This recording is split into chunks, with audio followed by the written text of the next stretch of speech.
la naturaleza dual y el duelo interior. Pero veo otra ley en mis miembros que se rebela contra la ley de mi mente y que me lleva cautivo a la ley del pecado que está en mis miembros. Romanos 7:23. Yo me pregunto si hay quien se entienda a sí mismo, aunque estoy completamente seguro de que ningún cristiano puede hacerlo. En más de un sentido, grande es el misterio de la piedad. El creyente es un gran enigma para quienes lo observan. Él no es juzgado de nadie. Es igualmente un enigma para sí mismo. No es nada sorprendente la frecuencia con la que aparecen libros tales como Paradojas ortodoxas de Benning y El enigma del creyente del buen Ralph Erskine, pues pudieran elaborarse 1000 enigmas sobre el cristiano, ya que él es una paradoja de principio a fin. Así como Platón solía decir de cada individuo que era 2 personas, así podemos decir enfáticamente de cada cristiano que es 2 hombres en uno. Con frecuencia para él mismo, el hombre malo en su interior pareciera ocupar la posición prevaleciente, pero, a pesar de ello, por la gracia de Dios no puede lograrlo nunca, pues la victoria definitiva le pertenece a la nueva vida espiritual. En cada cristiano se advierte lo que fue visto en la Sulamita en el Cantar, algo como la reunión de 2 campamentos. El creyente no siempre sabe acerca de esto cuando comienza la nueva vida. Cuando empieza, sabe que es un pecador y que Jesús es su Salvador, pero conforme avanza, descubre que es más pecador de lo que pensaba. Muchas sorpresas le aguardan y algunas otras cosas que, si no estuviera preparado para ellas, lo dejarían pasmado como si algo extraño le estuviera sucediendo. Tal vez mi discurso sobre este tema pudiera evitar que algún nuevo convertido se vea sorprendido por tormentas inesperadas, y tal vez le ayude a resolver esta pregunta que surgirá entonces en su mente: ¿pudiera sucederme esto si yo fuera un hijo de Dios? Nuestro primer encabezado será que hay 2 principios en todos los creyentes. El apóstol habla de la ley de su mente y luego de otra ley en sus miembros que se rebela contra la ley de su mente. El convertido es un nuevo hombre en Cristo Jesús, pero la vieja naturaleza sigue estando en su interior. En orden cronológico, la primera vida de un cristiano es la naturaleza del viejo Adán. Está allí desde el principio. Nace de la carne y con la carne, y sigue estando en nosotros después de que nacemos del Espíritu, pues el segundo nacimiento no destruye en nosotros los productos del primer nacimiento. La regeneración inserta en nosotros un nuevo y más elevado principio que ha de destruir finalmente a la naturaleza pecaminosa, pero el viejo principio permanece todavía y se esfuerza por retener su poder.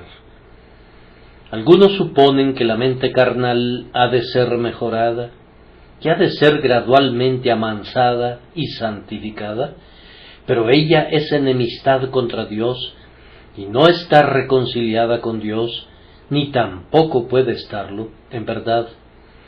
La vieja naturaleza es de la tierra, terrenal, y tiene que ser crucificada con Cristo y sepultada con Él, ya que es, en suma, demasiado mala para que pueda tener remedio. Esta vieja naturaleza vive en nuestros miembros, es decir, el cuerpo es su nido y obra por medio del cuerpo. Hay ciertos apetitos en nosotros que son perfectamente permisibles, es más, que son incluso necesarios para la existencia. Pero esos apetitos pueden ser llevados muy fácilmente a extremos pecaminosos, y entonces lo que es legal y recto se convierte en un nido de lo que es ilegal e indebido. Es algo encomiable que un hombre busque proveer para su propio hogar, y sin embargo, cuántos crímenes y cuánta codicia entran en el mundo por culpa de una indulgencia desordenada de ese deseo. Un individuo puede comer y beber, y con todo es por medio de esos apetitos que miles de pecados son engendrados.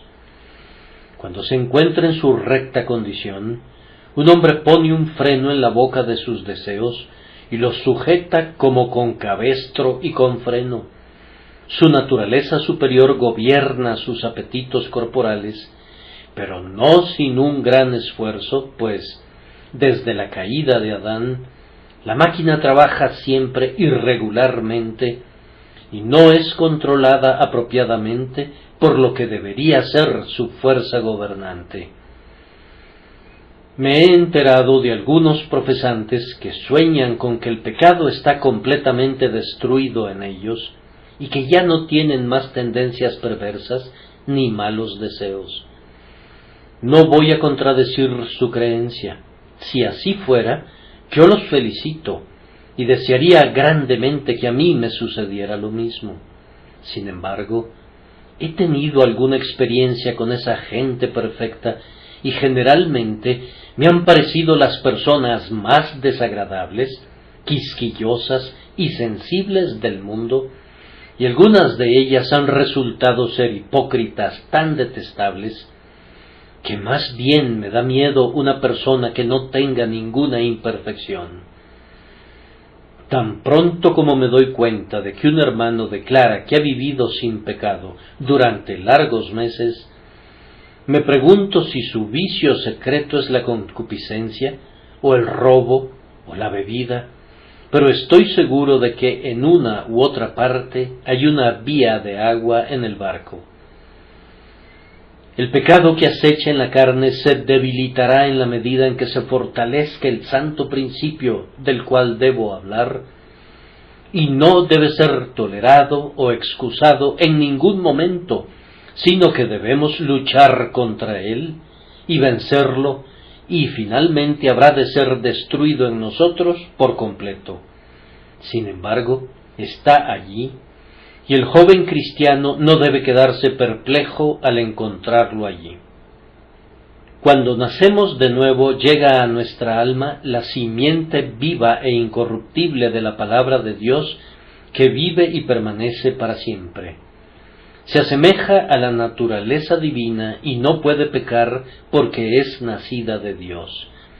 No tiene ninguna tendencia a pecar y todos sus apetitos están orientados al cielo y a Cristo. Nunca se rebaja desde su elevada posición, siempre está aspirando al cielo. Tiene una enemistad mortal con la vieja naturaleza, a la que terminará por destruir, pero, como ya he dicho antes, tiene una tarea que cumplir, y es una tarea que aun con el auxilio de la fuerza divina, no será cumplida de inmediato. Es una guerra que cuando parece concluida, tiene que ser retomada con frecuencia, ya que después de largas y victoriosas campañas, el enemigo derrotado regresa al campo de batalla. Yo quisiera ahora que cada cristiano tuviera la certeza de que tiene en él este segundo principio. Pudiera ser débil, pudiera estar luchando por existir, pero allí está, hermano mío. Si has creído en Jesús, tú tienes una vida que odia el pecado y que te conduce a arrepentirte cuando has caído en él. Esa es la vida que clama, Abba, Padre, cuantas veces piensa en Dios. Es la vida que aspira a la santidad y que se deleita en la ley de Dios. Este es el principio nacido de nuevo que no te permitirá estar en paz si cayeras en pecado, que no encuentra descanso excepto en el pecho de ese Dios de quien vino y a semejanza de ese Dios de quien provino. Estos son los dos principios que constituyen el hombre dual, la carne y el espíritu, la ley de la mente y la ley del pecado, el cuerpo de muerte y el espíritu de vida. Notamos, en segundo lugar, que la existencia de estos dos principios en un cristiano obliga a un conflicto, tal como lo dice el texto: otra ley en mis miembros que se rebela contra la ley de mi mente.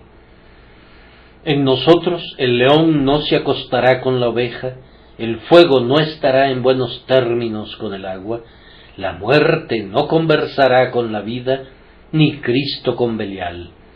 La vida dual provoca un duelo cotidiano. No estoy seguro de que todos los jóvenes cristianos sientan al principio el conflicto entre la nueva y la vieja naturaleza. La vida cristiana puede ser dividida con frecuencia en tres etapas. El primer período es el del consuelo, en el que el joven cristiano se regocija en el Señor y su principal oficio es cantar y anunciar lo que Dios ha hecho por él. Entre más se experimente eso, mejor. Después, muy a menudo viene la etapa del conflicto. En vez de ser hijos en el hogar, nos hemos convertido en hombres y por tanto debemos ir a la guerra. Bajo la antigua ley, cuando un hombre se desposaba con mujer o edificaba casa nueva, se le eximía de combatir durante un tiempo, pero cuando ese período concluía, debía tomar su lugar entre las filas de combatientes. Lo mismo sucede con el Hijo de Dios. Puede descansar por un tiempo, pero está destinado a la guerra. Al período del conflicto le sigue a menudo, especialmente en la ancianidad, una tercera etapa que podríamos llamar de contemplación, en la que el creyente se sienta a reflexionar en la bondad del Señor para con él y en todas las cosas buenas que le están reservadas. Esta es la tierra de Beulah que John Bunyan describe como ubicada en las márgenes del río y tan cercana a la ciudad celestial que se puede oír la música del cielo del otro lado del torrente, y cuando el viento sopla desde ese punto, se puede aspirar los dulces perfumes de los jardines de los bienaventurados. Esa es una etapa que no debemos esperar por el momento. Mi joven amigo, en la medida en que tú seas débil y tierno al principio, pudiera agradarle al Señor protegerte de muchas tentaciones y de las rebeliones de tu carne, pero las probabilidades son que antes de que pase mucho tiempo, vas a colgar tu arpa y a tomar tu espada, y el gozo de tu espíritu dará paso a la agonía del conflicto. El pecado está en ti acechando en lugares secretos, aunque todavía no haya saltado sobre ti como un leoncillo sobre su presa. Tal vez hayas pensado: a mí me va a ir mejor que a los que me han precedido. Yo voy a resplandecer como un santo brillante. No se alabe tanto el que se ciñe las armas como el que las desciñe. Te esperan luchas, y te prevengo sobre ellas, de manera que cuando pases del estado de contentamiento al estado de conflicto, puedas confesar: antes de que sucediera fui advertido de esto, y por tanto estoy preparado para ello. La razón de la lucha es esta: la nueva naturaleza entra en nuestro corazón para gobernar en ella, pero la carne va de nuevo, pero la mente carnal no está dispuesta a ceder su poder. Un nuevo trono es instaurado en el corazón, y el viejo monarca, destronado, proscrito y obligado a acechar en agujeros y en rincones, se dice: no voy a tolerar esto. ¿Por qué habría de ser? He aquí que yo que una vez fui rey de este hombre, he sido desairado y obligado a esconderme como si fuera un extraño. Voy a recuperar el trono. Ustedes saben que el maestro Bunyan en su Guerra Santa, que es una alegoría muy admirable, describe que a Diablo le es arrebatada su ciudad. Pero, después de que la ciudad fue tomada, en los agujeros y en los rincones de esa ciudad, acechaban ciertos súbditos de Diablo que siempre estaban tramando y planeando para ver cómo podían recuperar la ciudad, ya fuera abriendo las puertas en la noche para dejar entrar a su antiguo rey, o sembrando el descontento entre los habitantes. Esa es la razón para la perpetua reyerta en el interior de nuestras almas. Las viejas concupiscencias están proscritas y permanecen bajo maldición, y a ellas les damos casa para crucificarlas, pero juntan sus cabezas y se esfuerzan por recuperar el dominio. La carne va a esperar hasta que estés en un estado mental muy apacible y te sientas muy seguro, y entonces se abalanzará sobre ti con sus perversas fascinaciones. Pudiera ser que en otro momento estés en un grave problema y sientas que estás a punto de hundirte, y entonces cae el diablo sobre ti como un león rugiente esperando destruir tu fe. Él sabe cómo programar la tentación, y la carne sabe cómo levantarse en insurrección cuando estamos descuidados y cuando las circunstancias que nos rodean conducen al pecado. No podemos vigilar en demasía, pues la carne se revelará inesperadamente. Podemos tumbarla y pensar que la hemos encadenado firmemente, pero, libera sus manos, rompe sus cadenas y dispara una flecha a nuestro corazón. Tú decías, no me voy a enojar nunca, y mientras te felicitabas por la dulzura de tu carácter, fuiste provocado de pronto por alguien y tu ira se encendió de inmediato. No, dijiste, ya no seré nunca más impaciente, y con todo, en unos pocos instantes estabas tan lleno de murmuración como siempre lo estuviste en tu vida. Mientras la carne no descanse en la tumba, el pecado no estará muerto. Y déjenme advertirles que la carne pudiera ser más dañina que nunca, cuando pareciera que no está haciendo ningún daño en absoluto. Durante la guerra, los zapadores y los mineros trabajan en las partes subterráneas de una ciudad, y los que están en su interior dicen, el enemigo está muy tranquilo, no oímos ningún rugido de cañón, y no vemos ninguna captura de habitantes de Malakoff. ¿Qué pretenderá el enemigo? Ellos conocen su oficio lo suficientemente bien, y están colocando sus minas para dar golpes inesperados. Por esto un viejo teólogo solía decir que no le tenía tanto miedo a algún diablo como a ningún diablo, es decir, cuando Satanás no tienta, esa es a menudo la peor tentación. Que lo dejen a uno en paz tiende a engendrar una seca putrefacción en el alma. Sobre su sedimento ha estado reposado, y no fue vaciado de vasija en vasija, dijo el profeta en la antigüedad, y eso lo dijo con respecto a uno que estaba bajo el furor divino. El estancamiento es una de las peores cosas que pudiera sucedernos, y entonces sucede que no estamos seguros nunca. Así, queridos amigos, les he mostrado que hay un conflicto en el interior, y permítanme felicitarlos si es que hubiera un conflicto. Los impíos no conocen tal guerra intestina. Ellos pecan y les encanta hacerlo, pero la gracia de Dios está presente ahí donde hay un conflicto espiritual. Nosotros efectivamente pecamos, pero odiamos el pecado. caemos en pecado, pero lo aborrecemos y luchamos contra él, y todo verdadero hijo de Dios puede decir honestamente que no hay nada en este mundo que tema tanto como contristar a su Dios. Si estuvieras muerto en el pecado no tendrías ningún problema al respecto, pero esas punzadas internas de remordimiento, esas profundas emociones, esos amargos suspiros y clamores, ese grito de «miserable de mí, ¿quién me librará de este cuerpo de muerte?», todas esas cosas hablan de una vida espiritual.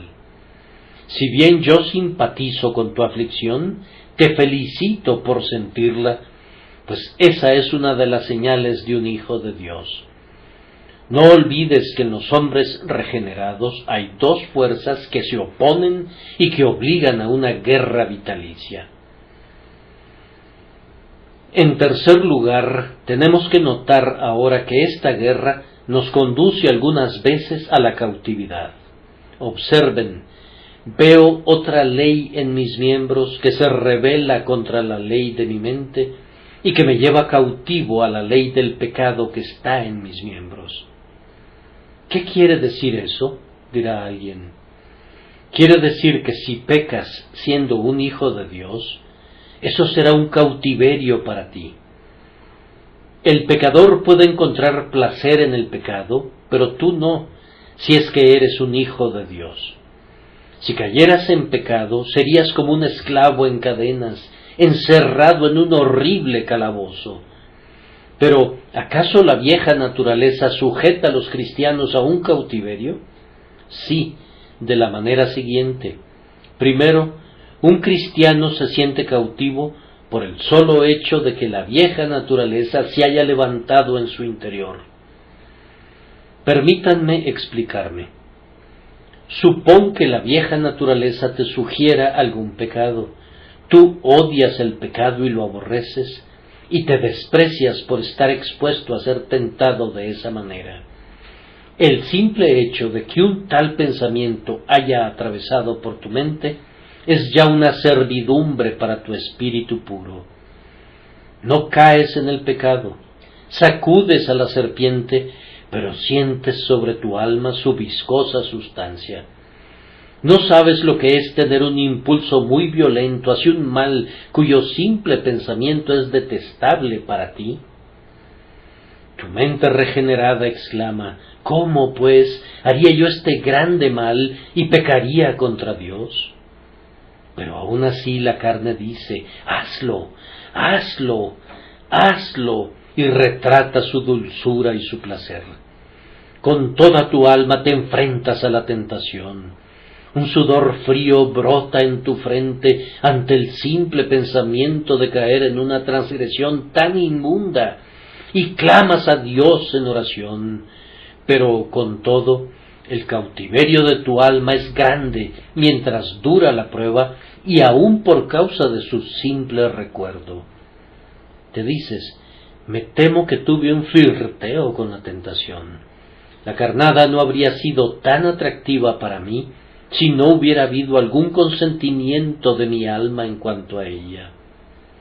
También acusas a tu corazón de locura, diciendo: si bien no cometí ese pecado, tuve un anhelo de él. Aunque otros no pudieran condenarte, y más bien debieran honrar tu abnegación, con todo, tú te condenas por cualquier grado de inclinación en la dirección equivocada, y sientes que la tentación te ha llevado de inmediato al cautiverio. ¿Qué diferencia hay entre una mancha sobre una cosa y una mancha sobre otra distinta? Alguien mancha con tinta mi abrigo, pero nadie percibe la mancha. Pero si derramara una gota de tinta en este pañuelo blanco, cuán pronto la vería todo el mundo.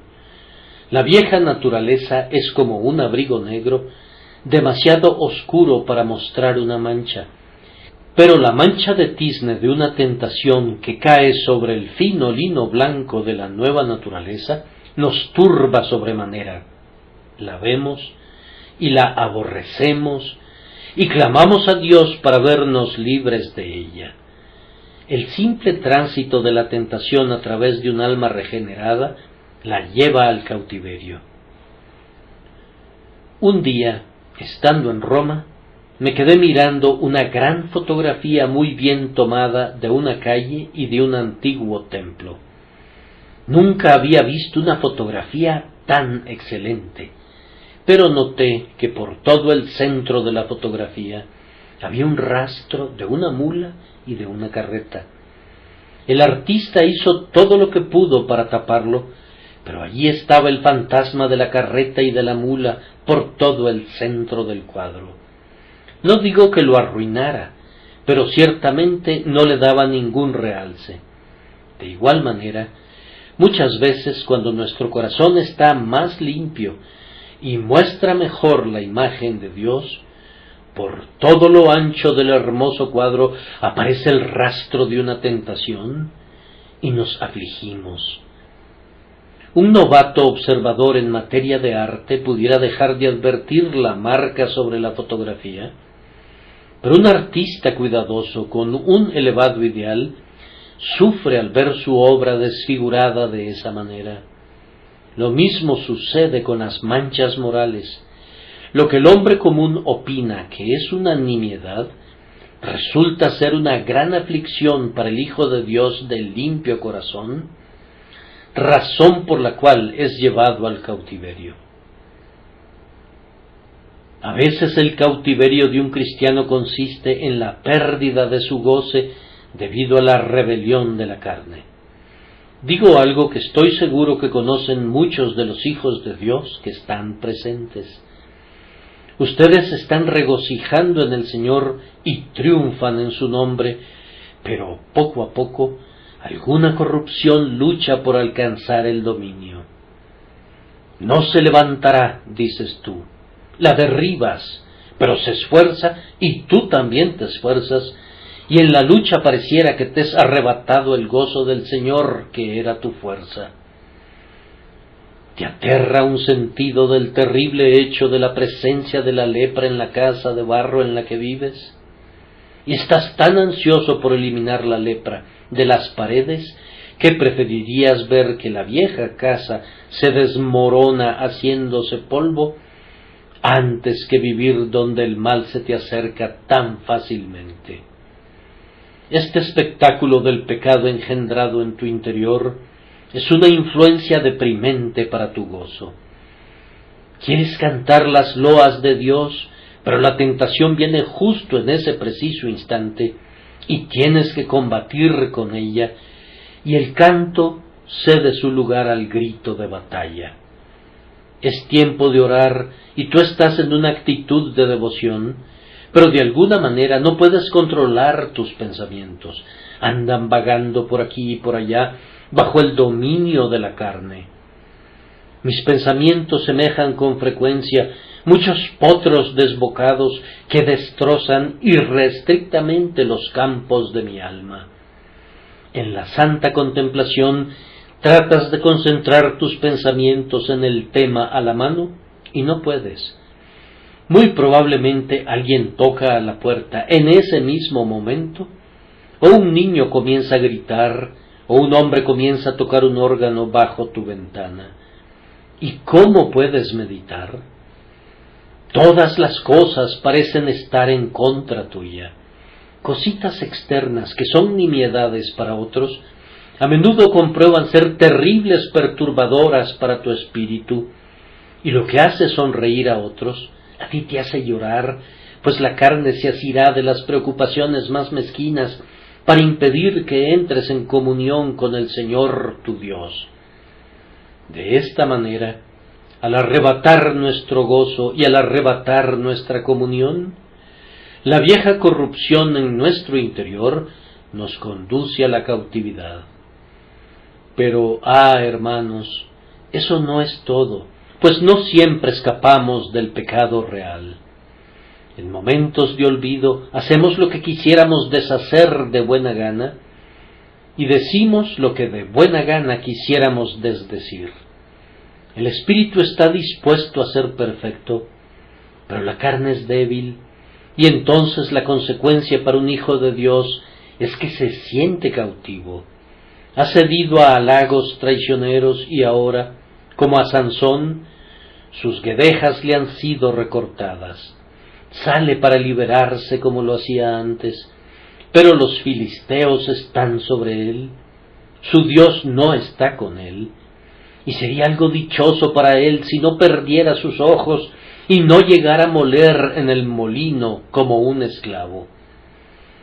Oh, cuánta necesidad tenemos de vigilar y buscar la fuerza en el fuerte, pues esta vieja naturaleza en nuestro interior nos llevaría al cautiverio si pudiera y nos retendría allá. Pero tengo que concluir con una reflexión que esta guerra y este triunfo ocasional de la carne hacen que pongamos la mira en Cristo para la victoria. El apóstol pregunta, ¿quién me librará de este cuerpo de muerte?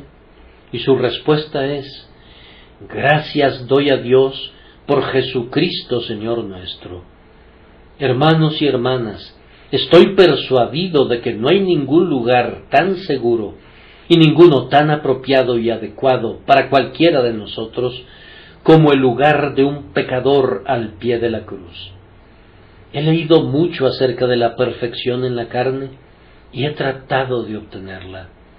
He intentado también orar a la manera en que yo supongo que un hombre perfecto oraría, pero la teoría no resistiría un examen crítico en lo que a mí concierne. Cuando subí al templo de esa manera e intenté orar, encontré a un fariseo muy cerca de mí. A una distancia muy grande, vi a un pobre pecador golpeándose el pecho y diciendo, Dios, sé propicio a mí, pecador, y percibí que se retiró justificado, mientras que yo seguía allí y le envidiaba. No pude soportarlo y regresé a mi antiguo lugar a su lado, y me di golpes de pecho expresando el viejo clamor, Dios, sé propicio a mí, pecador. Entonces yo también me sentí tranquilo, y regresé a mi casa justificado y regocijándome en el Señor. Amados, siempre que hay un debate entre el diablo y yo con respecto a si soy un hijo de Dios, he renunciado a buscar evidencias en mi propio favor o a recurrir a mi experiencia para demostrar que yo estoy en un estado de gracia, pues ese astuto y viejo abogado sabe más de mis debilidades que yo y muy pronto puede rebasarme con sus argumentos. Mi actitud constante es decirle al acusador, bien, si no soy un santo, soy un pecador, y Jesús vino al mundo para salvar a los pecadores, por tanto, voy a ir a Cristo y voy a mirarlo de nuevo. El diablo mismo no puede responder a eso. Ustedes que son los de mayor edad en la vida divina, y les hablo a algunos que han conocido al Señor durante estos 50 años, estoy seguro de que encuentran momentos en los que ninguna marca, evidencia o experiencia vale un centavo para ustedes en el sentido de ser una fuente de consuelo, y son conducidos a adoptar el simple recurso que les he recomendado a todos los que son tentados. Será sabio vivir de Jesús siempre. Comiencen de nuevo al pie de la cruz, donde comenzaron al principio, con el viejo clamor, nada en mis manos traigo, simplemente a tu cruz me aferro. Esta es la manera de vencer al pecado, así como también de dominar la desesperación, pues cuando la fe en Jesús regrese a tu alma, serás fuerte para luchar con tus corrupciones y obtendrás la victoria que nunca alcanzarías si permitieras que tus luchas con tus pecados te alejaran de tu Salvador. Recurramos entonces a Cristo que nos da la victoria, y entre más vivamos, más hemos de alabar a Cristo. Ustedes, jóvenes cristianos, no saben todavía cuán valioso Salvador han encontrado. Ustedes saben que le han encontrado, pero es un Cristo mayor de lo que piensan que es. Ustedes estaban desnudos y Él los vistió. Sí, Él los ha vestido con la armadura que repelerá los dardos del archienemigo. Ustedes estaban hambrientos y Él los ha alimentado. Sí, pero Él los ha alimentado con pan inmortal y está nutriendo una vida divina en el interior de sus almas. Él les ha dado la paz y ustedes están agradecidos por ello, sí, pero Él les ha dado una paz que sobrepasa todo entendimiento y que guardará sus corazones y sus mentes. Dices que es dulce tenerlo contigo. Sí lo es, pero cuán dulce será tenerlo contigo cuando pases por los fuegos y no te quemes, cuando pases por las aguas y no te ahogues, cuando entres en el combate final y no tengas miedo. Oh, amados, podemos descubrir más de nuestras carencias, y seguramente lo haremos, pero vamos a descubrir más de la plenitud de Cristo que basta para todo. La tormenta se volverá más terrible, pero el poder del timonel para gobernar esa tormenta solo se hará más patente. El barco puede mecerse a un lado y al otro hasta que todo su maderamen esté a punto de romperse y su quilla amenace con partirse en dos, pero Él lo preservará, Él lo gobierna aun cuando el barco se bambolee más. Las tormentas son el triunfo de su arte. Él llevará a su gente de manera segura a través del aullante desierto y de la tierra seca. No tengan miedo, ustedes que han comenzado el peregrinaje divino, pues su columna de fuego y de humo los acompañará.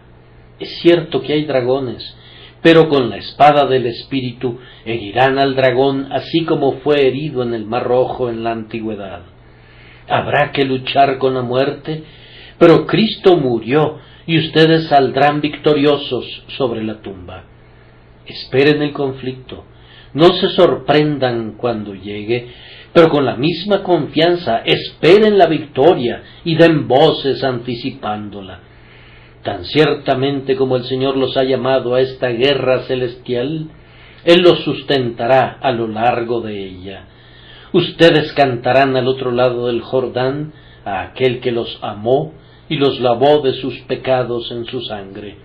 Cantarán las loas de Dios y del Cordero en el puerto seguro de los bienaventurados, en la tierra del más allá, en el hogar de los santos, donde descansan los cansados.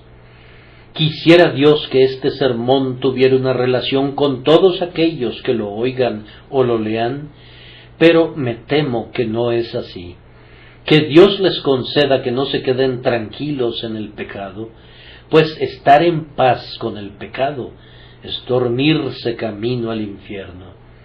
Que Dios los despierte para que puedan acudir presurosos a Cristo en busca de misericordia en este mismo instante, y habrá gozo en su presencia. Amén.